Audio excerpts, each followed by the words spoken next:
Hello friends, आज हम लोग इस वीडियो में जिस मुद्दा पर बात करेंगे भाई वह हम लोगों के एसटीईटी से संबंधित है। अर्थात अभी जो आप लोगों को इस बिहार में जो 9th 10th और +2 जिसको पेपर 1 और पेपर 2 के नाम से जाना गया था, उसका जो अभी फिलहाल में रिजल्ट जारी किया गया है उस संदर्भ से हम लोग देखेंगे। क्योंकि इसमें से 2 प्रकार के रिजल्ट को भाई बनाया गया है और उस रिजल्ट में merit list, in merit list और नोट इन मेरिट लिस्ट की बात किया गया। तो भाई सरकार से अपील यही करना होगा, आप लोगों को सारे लोग मिलकर एकजुट होकर करेंगे। इस पर बहुत ढेर सारे प्रश्न उठ रहे हैं, तो भाई हम लोग आज उसी प्रश्न का जिक्र करेंगे कि यदि हम लोग अदालत का दरवाजा खटखटाएंगे तो बहुतों ढेर सारे प्रश्न करेंगे और उसी प्रकार के प्रश्नों पर हम लोग अभी बहस करेंगे कि आखिर इस प्रकार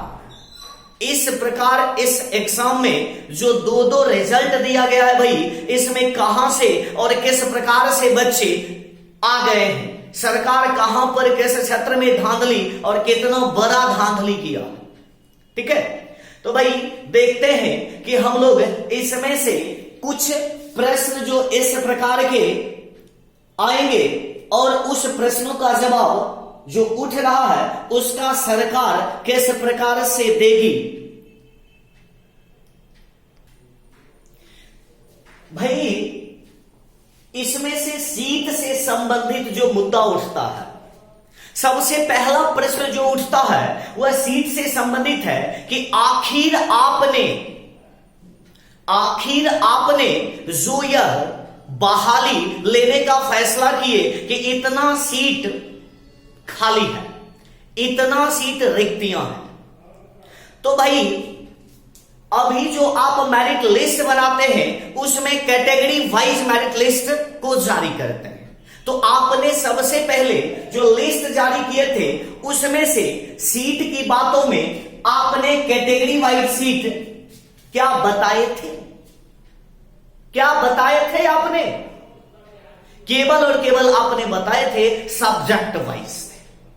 ठीक है, तो सबसे पहला प्रश्न यह उठता है कि आपने सीटों का जिक्र केवल और केवल विषय से संबंधित किए थे। आपने प्रत्येक विषय में अलग अलग कैटेगरी वाइज आपने क्या किए थे, सीट को नहीं बताए थे। और अभी यदि आप अभी रिजल्ट दे रहे हैं तो बहुतों ढेर सारे रिजल्ट में आप कैटेगरी वाइज मेरिट लिस्ट की टाइप की बात कर रहे हैं। और यदि हम लोग दूसरी बात करें तो भाई हम लोगों का जो रिजल्ट निकल चुका था 12 विषय का, तो 12 विषय का जो रिजल्ट हम लोगों का निकला था उसमें से क्वालिफाई लिखा हुआ था और जिन बच्चों के पेपर में क्वालिफाई लिखा हुआ था और उसके बारे में बताया गया था कि केवल और केवल 24,500 कुछ बच्चे ही सफल हो पाए। और यह बयान आता है भाई शिक्षा मंत्री जी की आवाजों से, और उनका यही बयान नहीं आता है, उनका बयान आता है कि जितने भी व्यक्ति सफल हुए हैं सारे व्यक्ति का नौकरी पक्की माना जाता है और सारे लोगों को, अर्थात जितने भी बच्चे क्वालिफाई किए हैं सारे क्वालिफाई व्यक्तियों का नौकरी पक्की है, उनका बयान आता है। तो भाई उस समय भी आप ध्यान से सुनिएगा, उस समय भी आप जितना को क्वालिफाई किए थे उतना ही रिजल्ट अभी भी बता रहे हैं। और जो बच्चा क्वालिफाई हुआ था वह मेरिट में भी नहीं आया है। तो भाई जब क्वालिफाई वाला बच्चा मेरिट में नहीं आया और आपने सीट को घटाए भी नहीं है तो आखिर यह सारा बच्चा आया कहां से? यह सारा बच्चा बाबू आया कहां से, यही प्रश्न बनता है। चलिए यदि हम लोग दूसरे प्रश्न को बढ़ाकर तीसरे प्रश्न की बात करते हैं, मेरिट लिस्ट, तो भाई इस मेरिट लिस्ट पर ही हम लोग बहस कर रहे हैं। इस मेरिट लिस्ट को आपने तैयार किया है, आपने मेरिट लिस्ट को जो तैयार किए हैं, सबसे पहला खामी तो आपका है कि सीट को नहीं कैटेगरी वाइज बताए थे। दूसरा कारण यह हुआ कि शिक्षा मंत्री जी का बयान था कि सारे बच्चे क्वालिफाई ही उतना किए हैं जितना सीट है, और सीट नहीं है। कुछ सब्जेक्ट में तो ऐसा आपने कहा था कि जितना सीट है उससे कम बच्चे सफल हुए हैं। तो भाई सीट जब ज्यादा है, सफल बच्चे कम हैं, तो एक भी बच्चा नहीं बचेगा। और यहां पता चलता है कि कुछ विषय में तो 90% बच्चे बच रहे हैं क्वालिफाइज। उसके बाद हम लोग यदि मेरिट लिस्ट की बात करते हैं, तो आखिर आप मेरिट लिस्ट बनाने वाले होते कौन हैं? आपने मेरिट लिस्ट किस आधार पर बनाए हैं? यदि आप 2020 के नियमावली को देखेंगे, तो 2020 के नियमावली के आप देखिएगा प्रत्येक कंडिका में क्या क्या कहा गया है, वह भी आप लोगों के सामने हम अभी पेश कर रहे हैं कि किस आधार पर मेरिट बनना चाहिए, किस आधार पर मेरिट बनेगा।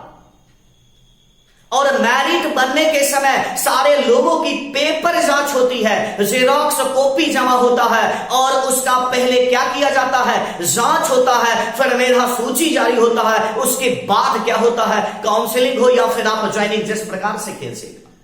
तो आप मेरिट लिस्ट बनाने वाले कौन होते हैं? तो भाई देखते हैं कि मेरिट लिस्ट 2020 का नियमावली क्या कहता है, किस प्रकार से मेरिट लिस्ट बनते हैं, और आपने किस प्रकार से मेरिट लिस्ट बनाए हैं, वह भी आप लोगों के सामने हम पेश कर रहे हैं। देखिए क्या है भाई, नियमावली की बातों में 2020 का जो बिहार के शिक्षक नियमावली की बात किया गया है, उसमें से कंडिका 3 को जाके देखिएगा।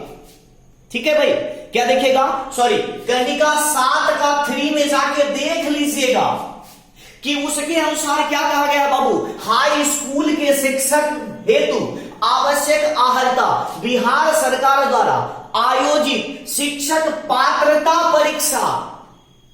आप क्या यहां पर जो आप सर्टिफिकेट जो दिए हैं ऑनलाइन में, उसमें से केवल और केवल उसका शिक्षक पात्रता परीक्षा की बात किया गया है।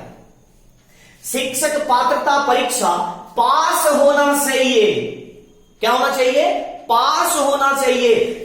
ज्ञातव्य हो कि सिर्फ उत्तीर्ण होना अंकित है।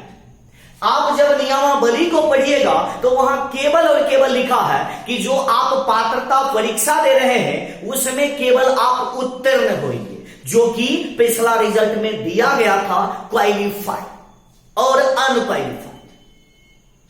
ठीक है, वही कहता है उत्तीर्ण होना अंकित है। ठीक है, उसमें प्राप्त अंक की अहमियत नहीं होगी। क्या होगी, उसमें प्राप्त अंक की अहमियत नहीं होगी। तो जब कह रहा है कि शिक्षक पात्रता परीक्षा में केवल उत्तीर्ण होना, क्वालिफाई होना जरूरी है, तो फिर और यह भी लिखा हुआ है कि उसमें जो अंक है उसकी कोई अहमियत नहीं है, तो फिर आपने इस शिक्षक पात्रता परीक्षा जो लिए हैं उसके नंबर बेस पर आपने कैसे मेरिट लिस्ट बना ली, किस प्रकार से, कहां से देखकर आपने बना लिए। और इसी नियमावली के 10(4) में क्या कहा गया है, उसकी बात को भी हम आपके सामने पेश कर रहे हैं कि 10 उसी कंडिका के 10(4) में क्या कहा गया है।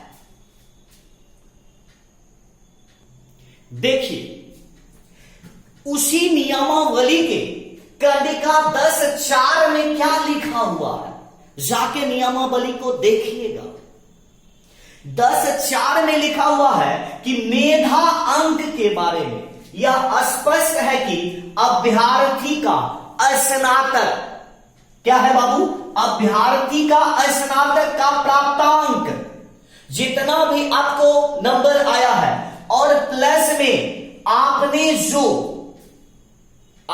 जो बीएड किए, ठीक है, आप जहां से प्रशिक्षण प्राप्त किए हैं उसका प्राप्तांक दोनों क्या कीजिएगा, ऐड करके और भाग 2 से लगाइएगा। यदि आपका स्नातक में 70% नंबर आ रहा है और बीएड में यदि आपका 80 आ रहा है तो दोनों को ऐड कीजिए, कितना होता है 150, और इसको 2 से डिवाइड कीजिए और यह कितना होता है, आपका मेधा 75% पर बनते हैं। किस पर बनते हैं, 75% पर। तो वही कह रहा है कि स्नातक के प्राप्तांक और बीएड के प्राप्तांक को भाग 2 कीजिए, वही आपका मेधा अंक होगा। और इस कंडिका में यह क्लियर में लिखा हुआ है कि पात्रता परीक्षा के प्राप्तांक मेधा अंक में शामिल नहीं होगा। जब यह क्लियर नियमावली में लिखा हुआ है कि सारे क्वालिफाई व्यक्ति, जो भी बच्चे क्वालिफाई हैं, सारे लोग इस नियोजन में फॉर्म फिलअप करने के लायक हैं के लिए जब नियमावली ही कह रहा है, तो फिर आपने उनको नोट इन मेरिट लिस्ट करके बाहर कैसे कर दी? आपको इस नियमावली का शायद अनुभव होगा, आपको पता होगा, फिर आपने इतना बड़ा गलती क्यों कर दी? और इसमें यह भी लिखा हुआ है, ध्यान से सुनिएगा, या आप भी समझ सकते हैं कि क्यों ऐसा मेधा बनाने के लिए यह नियमावली कहता है। तो आप पात्रता परीक्षा जो देते हैं वह कितने घंटे का होता है, यह हम अपने अनुभव से आपको बता रहे हैं। यह कहीं लिखा हुआ नहीं, हम अपने अनुभव से आपको बता रहे हैं कि क्यों ऐसा किया गया होगा, कि पात्रता परीक्षा कितने घंटे का होता है। 2.5 से 3 घंटे, मैक्सिमम मान लीजिए 3 घंटे का। और आप स्नातक कितने वर्षों में करते हैं? 3 वर्षों में। ऊपर दिख रहा है, यहां देखिए, यहां बता रहे हैं 3 वर्ष में आप स्नातक करते हैं और 2 वर्ष में आप बीएड करते हैं। टोटल कितना वर्ष आपने लगाया? 5 वर्ष। अब सुनिएगा कि 5 वर्ष का आपका जो नॉलेज है उसको 3 घंटे के नॉलेज से नाप दिया गया। कैसे? आप जब 3 वर्ष पढ़ते हैं तब आपको स्नातक की डिग्री मिलती है, और जब आप बीएड को पढ़ते हैं तब आपको प्रशिक्षण का डिग्री मिलता है। उस डिग्री को किसी भी प्रकार से आप वैल्यू नहीं दे रहे, उसका कोई वैल्यू नहीं रह गया। केवल आप उसमें 30% नंबर लाकर यदि आप इसमें से ले आते हैं हाईएस्ट नंबर, तो क्या आप मेरिट लिस्ट के काबिल बन गए हैं? यहां पर आपको आ रहा है 30 से 40% यदि नंबर आपके अनुसार 30 से 40% नंबर आ रहा है तो केवल आप किसी तरह से पास कर गए हैं, किसी भी तरह से आप यहां पास कर रहे हैं। और यदि यहां पर आप, हम तो बोलेंगे नहीं, लेकिन बहुत ढेर सारे कारण ऐसे होते हैं जिसमें से आप यहां पर बहुत ज्यादा नंबर ले आते हैं। बहुत ढेर सारे प्रकार हैं इसके, पढ़कर भी ला सकते हैं या फिर गलत रास्ता अपनाकर भी यदि आप ज्यादा नंबर ले आते हैं तो आप शिक्षक बनने के काबिल हो गए। यह मेरा कथन नहीं है, यह कथन है इस कंडिका के अनुसार। तो आपका मेधा बनना चाहिए 5 वर्ष वाले ज्ञान से, ना कि 3 घंटे वाले ज्ञान से। यह नियमावली यही कहता है। तो भाई सारे लोगों से यही अपील है कि सारे लोग के समझ में आ गया होगा कि यह जो अभी का मेरिट लिस्ट बना है इसके पीछे कुछ राज छुपा हुआ है, पहली बात। और दूसरी बात, यह जो मेरिट लिस्ट टाइप का किया गया है, सरकार के द्वारा गलत कदम उठाए गए हैं। किसी भी प्रकार से यदि आप गलत कदम उठाए हैं तो यह किसके विरुद्ध में कार्य करता है? नियमावली के विरुद्ध में कार्य, उल्टा कार्य। और जब इस प्रकार से मेरिट लिस्ट बनते हैं तो वहां पर पेपर जेरॉक्स कॉपी जमा होता है, जेरॉक्स पेज उसके जमा होते हैं, उसका सही जांच किया जाता है और मेधा लिस्ट जारी किए जाते हैं, तब जाकर के आपको ज्वाइनिंग मिलता है। नियमावली यही कहता है। आपने वहां से डायरेक्ट मेरिट लिस्ट में आपने किसी भी प्रकार के पेपर की जांच नहीं की है। कुछ व्यक्तियों को ऐसा होगा जो विषय का कॉम्बिनेशन ठीक से नहीं बैठता है, वह लोग भी फॉर्म को फिलअप किए होंगे, तो बहुत ढेर सारे प्रश्न बनते हैं भाई। तो सारे लोग एकजुट होइए और यदि सरकार इसे वापस नहीं लेती है तो सारे लोग मिलकर अदालत का दरवाजा खटखटाइए। और सरकार यही चाहती है, सरकार यही चाहती है कि किसी भी प्रकार से विद्यार्थी क्या करे, अदालत का दरवाजा खटखटाए और यह बहाली, यह जो होने वाला था वह बहाली जो कि एकदम साफ सुथरा बहाली था, इसमें भी आके लटका दिया है, केवल और केवल इसलिए कि बहाली को किसी भी प्रकार से 1.5 से 2 साल आगे बढ़ाना है, क्योंकि आगे आने वाला चुनाव है। तो भाई अभी सारे लोगों से अपील है, सारे लोग एकजुट होइए और यदि सरकार इसे वापस नहीं लेती है तो आप सारे लोग, हम लोग मिलकर आगे बढ़ेंगे, क्योंकि अभी ही समय है, अभी ही हम लोगों के अंदर जुनून है। क्योंकि ऐसे रिजल्ट में क्वालिफाई के बाद बहुत बच्चों के साथ बहुत ढेर सारी घटनाएं हो गई होगी और अभी आप किसी भी व्यक्तियों के सामने नहीं जा सकते। ठीक है, तो साथियों सारे लोगों से अपील है कि इस वीडियो को आप लोग ज्यादा से ज्यादा शेयर करें ताकि हम सारे लोग मिलकर एकजुट ज्यादा से ज्यादा संख्या में होंगे और एक बुलंदियों के साथ इस सरकार के इस गलत या किसी भी कारण से यह गलत है, लेकिन यह गलत है, चाहे गलती में हो या फिर वह जानबूझकर करता हो, उसके विरुद्ध हम लोग खड़ा होंगे, तभी हम लोगों का अपना अधिकार प्राप्त होगा। तो भाई जाते जाते यही कहेंगे कि सारे लोग इस वीडियो को ज्यादा से ज्यादा शेयर करें ताकि सारे लोग एकजुट हो जाए। धन्यवाद।